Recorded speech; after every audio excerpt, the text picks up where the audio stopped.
मतलब है जिसकी आत्मा महान हो गई, उस प्रभु में मिलकर के प्रभु के आकार हो गई, उसी को महात्मा कहते हैं। और संत भगवान राम ने खुद कहा कि संत मिले तो मैं मिल जाऊं, और संत न मोते न्यारे, जहाँ जहाँ संत फिरे दुनिया में तहाँ तहाँ प्रभु जी सिधारे। तो आइए वो पूरा भेद आपको बताएंगे कि भगवान राम कहाँ रहते हैं, भगवान कृष्ण कहाँ रहते हैं, देवी दुर्गा भवानी कहाँ रहती हैं, और ब्रह्मा विष्णु महेश कहाँ रहते हैं। उनका ये स्वरूप, ये चेहरा कैसा है, उनके मुंह से आवाज क्या निकल रही है, ये पूरा भेद राज रहस्य आपको बताएंगे। आज तक आपने कहीं सुना नहीं होगा, न सोचा होगा, न विचारा होगा, न कोई ही बताने वाला मिला होगा। तो आइए उस दौलत को ले लीजिए। कौन सी दौलत? जो दुनिया में रुपए पैसे हीरे जवाहरात से खरीदा नहीं जा सकता, जिसको आत्मा का धन कहते हैं, रूहानी दौलत कहते हैं। जब महापुरुष की मौज होती, प्रसन्न होते हैं, तब वो आत्मा का दौलत मिलता है। वही आत्मधन हमारी आपकी रक्षा करेगा, नरकों 84 दोजक और जहन्नुम से बचाएगा, साथ ही साथ जमदूत के मार से बचोगे। जब हम लोग इस दुनिया में रोते हुए आए और माँ के गर्भ में पेट में जब उल्टे टंगे थे, हम सभी लोगों ने इस प्रभु से, मालिक से वादा किया है। क्या वादा किया है? कि दीन दयाल विरत संभारी, हरहु नाथ मम संकट भारी, मेरे इस संकट को, तकलीफ को आप दूर करो। अब प्रभु कृपा करो यही भांति, और सब तज भजन करब दिन राति। हमारे ऊपर दया कर दीजिए, कृपा कर दीजिए, मनुष्य शरीर दे दीजिए, हम आपका दिन रात भजन करेंगे। लेकिन आए थे हर भजन के होटल लगे कपास, हम अपने आप को भूल गए, अपने परम पिता परमात्मा उस प्रभु को भूल गए, और यहाँ आकर के इसी दुनिया को हमने अपना समझ लिया। दुनिया को साजने सजाने और संवारने में लग गए, और साथ ही साथ ये मनुष्य शरीर केवल खाने पीने मौज मस्ती के लिए, दुनिया बसाने के लिए ये मनुष्य शरीर उस प्रभु ने नहीं दिया था।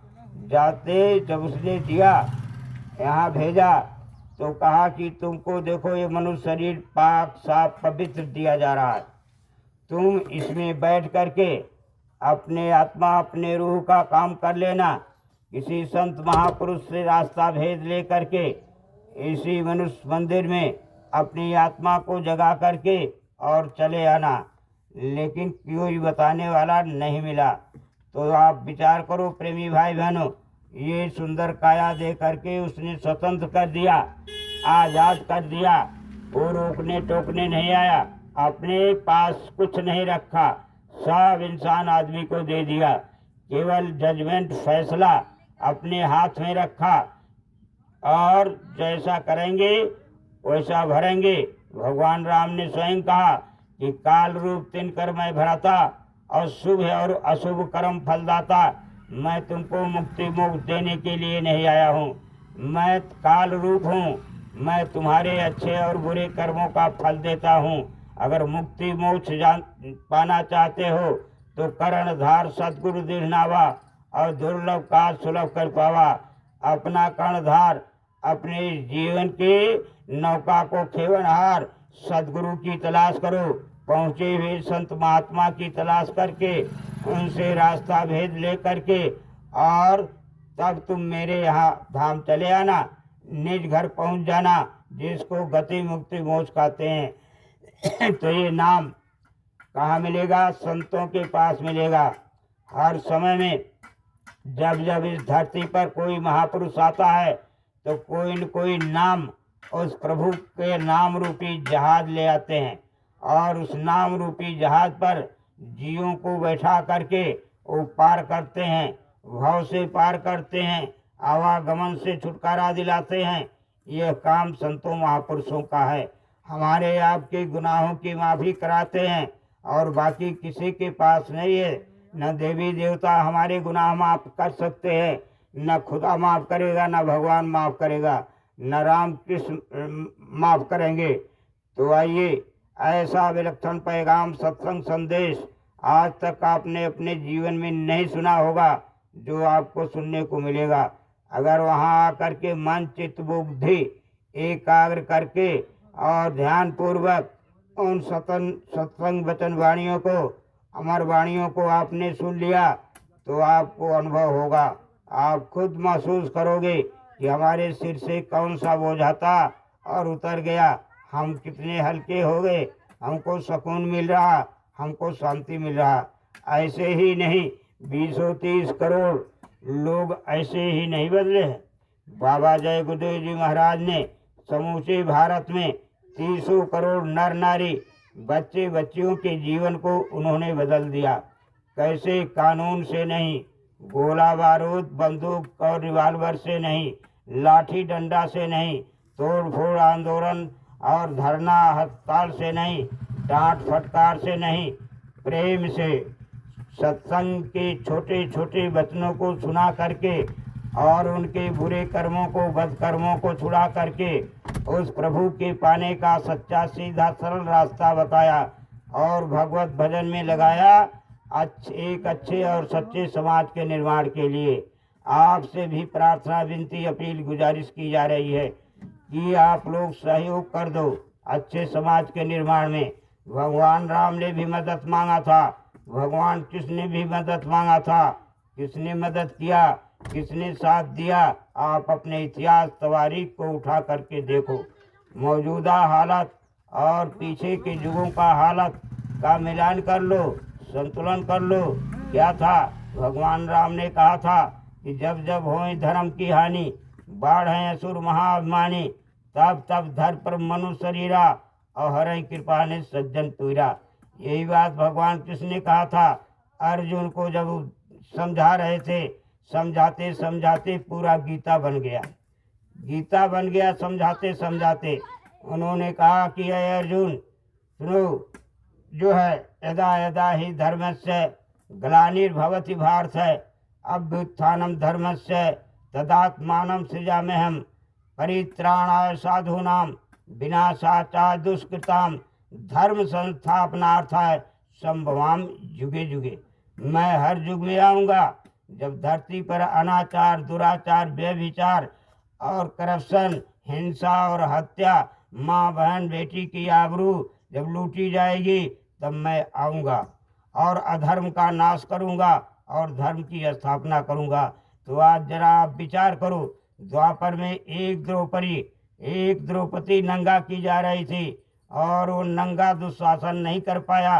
वक्त की शक्ति जो कृष्ण नाम से आई थी, जब द्रौपदी ने देखा कोई मदद करने वाला नहीं, भीष्म पितामह, द्रोणाचार्य, कृपाचार्य, बड़े बड़े धुरंधर और उनके 5 पति सूरवीर बैठे थे, लेकिन सब लोगों ने अपना सिर झुका लिया, सबसे मदद मांगा। द्रौपदी ने कोई बचाने वाला जब नहीं मिला तब पुकारा दुख हरो द्वारिकाधीश शरण में तेरे। तब भगवान कृष्ण ने द्रौपदी की रक्षा की थी और देखिए वो साड़ी खींचते खींचते अचेत होकर के दुशासन गिर जाता है और कह देता है कि साड़ी बीच नारी है कि नारी बीच सारी है कि सारी ही की सारी है। ये प्रमाण है हमारे आपके बीच में इस भारत भूमि का। अब आप कितनी द्रौपदियाँ नंगी के अलावा जान से खत्म कर दिया जा रहा, तो क्या वो परमात्मा अंधा बा रहा है? वो देख नहीं रहा, वो सुन नहीं रहा है, वो सब कुछ कर रहा, लेकिन अपनी शक्तियों को भेज करके पहले समझाने बुझाने का काम करते हैं। उसका समय सीमा होता है। भगवान के 100 वर्ष तक समझाए थे, जब 100 के बाद 101 हुआ तो उन्होंने दुंदुभी बजा दिया और महाभारत करा दिया।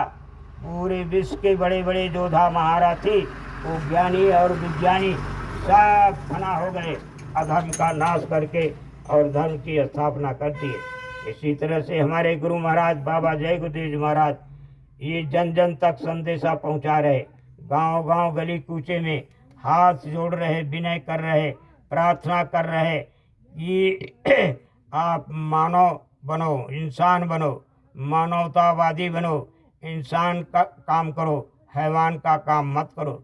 उस परमात्मा भगवान खुदागार ने बुद्धि विवेक दिया, जहन दिया, लेकिन जब तक लोगों के दिल में मन परिवर्तन नहीं होंगे तब तक राम राज नहीं आ सकता। राम राज ढिढोरा पीटने से नहीं आएगा। जब राम के आदर्शों पर चलेंगे, बताए हुए आदर्शों पर चलेंगे, तब राम राज आएगा। हमारे गुरु महाराज ने तो कहा था कि कलयुग में कलयुग जाएगा और कलयुग में सतयुग आएगा।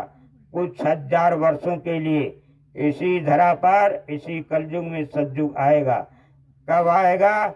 हर चीज का समय होता है और उसका समय निश्चित है। 72-76 घंटे के पहले वो अनाउंस हो जाएगा कि फला समय पर सतयुग आएगा। बहुत से लोग जो है गुरु महाराज ने कहा था हमारी बात को लोग दोहराएंगे और सभी लोग चिल्लाने लगेंगे। अब तो देखा जा रहा है तमाम लोग चिल्ला रहे। इसी पिछले साल से ही आप अपने मोबाइल पर देखते होंगे, सीरियल में देखते होंगे, आता होगा क्या क्या लोग वक्तव्य जो है सतयुग की बात कोई नहीं करता था और यही कहते थे कि सबको बेवकूफ़ बना रहा। लेकिन प्रेमी भाई बहनों, संत महात्मा महापुरुष को किसी ने नहीं पहचाना। आप विचार करो, जब राम को नहीं पहचाना, कृष्ण को नहीं पहचाना, जितने भी महापुरुष आए और सब के साथ इस दुनिया के लोगों ने छोड़ा नहीं, बख्शा नहीं, तरह तरह के दुख तकलीफ कष्ट दिए, लेकिन वो अपना काम नहीं छोड़े। देखिए इतिहास है हमारे आपके बीच में। राम को 14 वर्ष जंगल में जाना पड़ा। भगवान कृष्ण जो है जेल के अंदर पैदा हुए। और यही नहीं, इस कलयुग का इतिहास कबीरदास जी महाराज आए, जब उन्होंने सीधा सच्चा सरल रास्ता भेद खोला उस प्रभु का, लोग जो है हाथ पैर काट करके ले जा करके मगहर में पटक दिया। ऐसे ही पलटू दास को जिंदा जला दिया गया। गोस्वामी जी महाराज को भी जेल में रखा गया। ऐसे तमाम इतिहास हैं। और देखिए, और किसी का चमड़ी उधूर करके भूसा भरवा दिया गया। ये उन संतों को फकीरों का ये इतिहास है। हमारे गुरु महाराज बाबा जय गुरुदेव जी महाराज के भी साथ भी कोई कोर कसर नहीं रखा गया जो है। तो ये इतिहास है, लेकिन वो किसी को बद्दुआ नहीं देते और ये कहते हैं कि ये पहचान नहीं पाए, प्रभु इन्हें बख्श देना, माफ़ कर देना।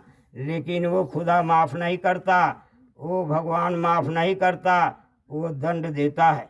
वो अपना डंडा जब उठाएगा, जब ये समय सीमा समाप्त हो जाएगा समझाने बुझाने का, तब कुदरत डंडा उठाएगी। एक ही डंडे में हमारी आपकी अकल को ठिकाने कर देगी। कोसों कोसों पर चिराग जलेगा जो है। ऐसा वक्त आने जा रहा है और महापुरुष ये चाहते हैं कि लोगों की रक्षा हो जाए, लोगों को हिफाजत हो जाए। जो लोग उनकी बात पर विश्वास करके उनके बताए हुए रास्ते पर चल पड़ेंगे और इस जय गुरुदेव नाम का स्मरण करेंगे, उनकी रक्षा होगी।